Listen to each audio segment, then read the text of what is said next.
I'm not sure what made me go there that night. It was no place for a woman, especially a woman like me. I had a reputation.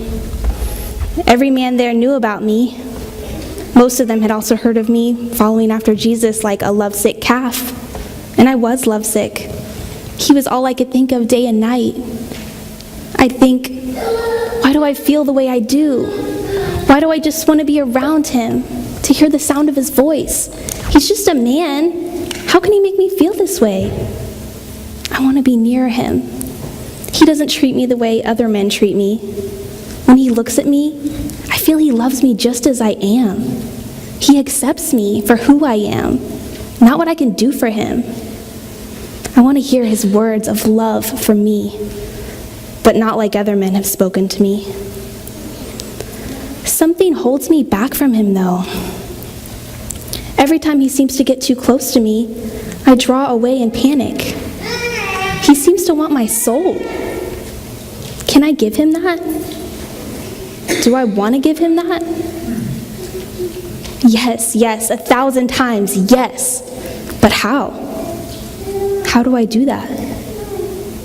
That night, somehow I knew it was then or never. Jesus was at Simon the leper's house. I was not invited or welcome, but I went anyway. I took the only thing I had to offer him, a jar of costly perfume. A jar similar to this one, but filled with a rare fragrance. It was the only thing of value that I had owned.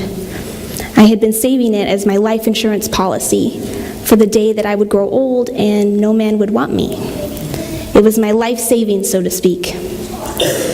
I took it without hesitation and went into the house. Jesus was reclining at the table with about 30 other men. When I walked in, everyone except Jesus began to murmur about me. The owner of the house had called for his servant to put me out. I heard words like sinner, unclean, prostitute. They were all like a knife to my soul because they were all true. For a moment, I hesitated. I nearly turned around and fled. Maybe they were all right. Maybe I should have never come here.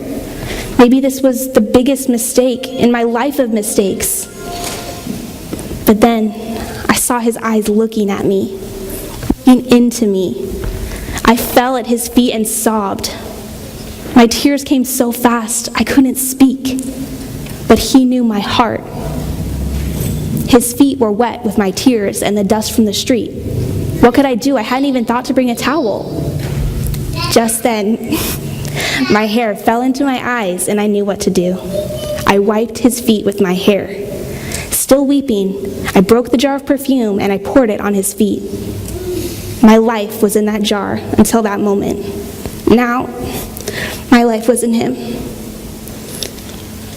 He lifted me to him and embraced me with his love. Then he told Simon that what I had done was right, better even than what Simon had done for him. He told me I was forgiven. The joy that flooded my soul, I can't describe to you. I was free at last. Free to follow him without fear or shame. Free to trust him with my life. And I did.